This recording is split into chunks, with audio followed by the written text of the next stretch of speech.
अभिषेक, पांचवें चरण को किस तरह से देख रहे हैं आप? देखिए, पांचवां चरण बेहद अहम है। दोनों पार्टियों का यह दावा है कि पांचवें चरण में उन्हें बहुमत मिल जाएगा और वो सरकार बनाएंगे। ये दावा दोनों कर रहे हैं। योगी आदित्यनाथ ने भी कहा कि 200 की संख्या के पास वो पहुंच चुके हैं और अब इस चरण में वो बहुमत पालेंगे। अखिलेश यादव की तरफ से भी आया कि वो लगभग बहुमत के करीब हैं और इस चरण में उन्हें बहुमत मिल जाएगा। लेकिन पांचवां चरण इसलिए भी बेहद अहम है सईद, क्योंकि बीजेपी की जो हिंदुत्व पॉलिटिक्स है उसकी प्रयोगशाला है। आप चाहे अयोध्या देख लीजिए, आप चाहे चित्रकूट तक चले जाएं, ये चुनाव बीजेपी के लिए सबसे अहम है। हालांकि स्थानीय स्तर पर बीजेपी जितना मजबूत इस हिंदुत्व को लेकर पूरे उत्तर प्रदेश में इसके मुद्दे को लेकर जाएगी, अयोध्या में या फिर चित्रकूट में उन्हें सामना करना पड़ेगा जो मुश्किल है बीजेपी को, उसका इसमें कोई दो राय नहीं है। क्योंकि अखिलेश यादव, ये समाजवादी पार्टी बेहद मजबूती से ये चुनाव लड़ रहे हैं। अभी हम थोड़ी देर पहले अयोध्या में थे और अखिलेश यादव ने वहां भगवान राम की चर्चा की है और ये भी कहा है कि कण कण में राम है। साथ साथ ये भी कहा है कि वो भगवान के राम के आशीर्वाद के साथ बढ़ रहे हैं और अब उन्हें कोई नहीं हराएगा।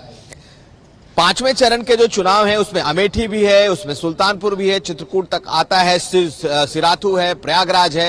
ये तमाम वो इलाके हैं और खासकर अगर अयोध्या, प्रयागराज और चित्रकूट को देख लें तो ये बीजेपी के अपने हिंदुत्व के एजेंडे के प्रतीक शहर हैं।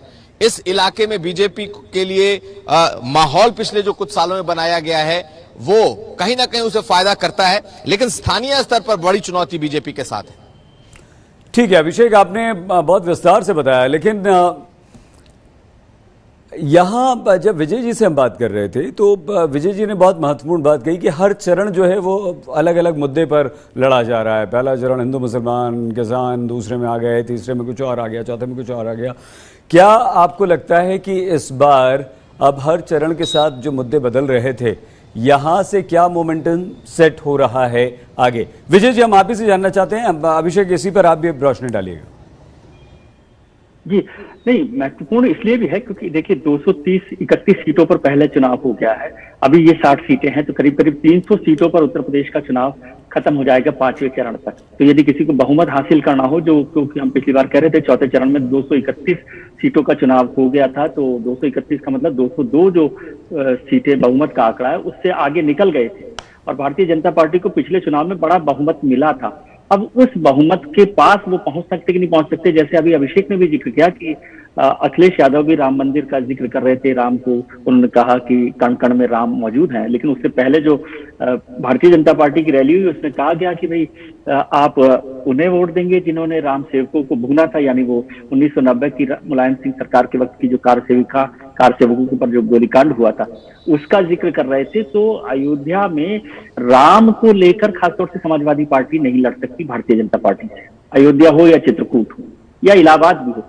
लेकिन वो जाति के स्तर पर और जो एंटी इनकम्बेंसी हो सकती है लोकल लेवल पर, क्योंकि मुझे जानकारी है कि अयोध्या की 5 सीटों पर लोकल एंटी इनकम्बेंसी काफी है भारतीय जनता पार्टी के नेताओं की। फिर एक सुल्तानपुर सीट है। सुल्तानपुर में इंपॉर्टेंट बात है कि वहां पर मेनका गांधी हैं, वो कितना असर डालेंगी, क्या वो भारतीय जनता पार्टी को नुकसान पहुंचा सकती है। अमेठी में स्मृति ईरानी का जो जलवा 2017 में दिखाई दे रहा था, 2019 के जीत के बाद जब वो एमपी बन गई तो उससे उनका जलवा बढ़ा, लेकिन अभी क्या वो जलवा कायम है? क्योंकि कुछ लोगों ने कहा कि वहां पर एक नारा चल रहा है कि तुलसी नहीं बबूल है और स्मृति ईरानी भूल है। तो बहुत सारी फैक्टर्स हैं, क्योंकि अमेठी, रायबरेली, पिछले चुनाव में रायबरेली एक महत्वपूर्ण था जो गांधी परिवार का गढ़ था, और ये अमेठी है जो राहुल गांधी को जिसको हराया लेकिन गांधी परिवार का गढ़ माना जाता है। तो वहां स्मृति ईरानी कितनी मदद करेंगी इस बार, ये भी महत्वपूर्ण होगा।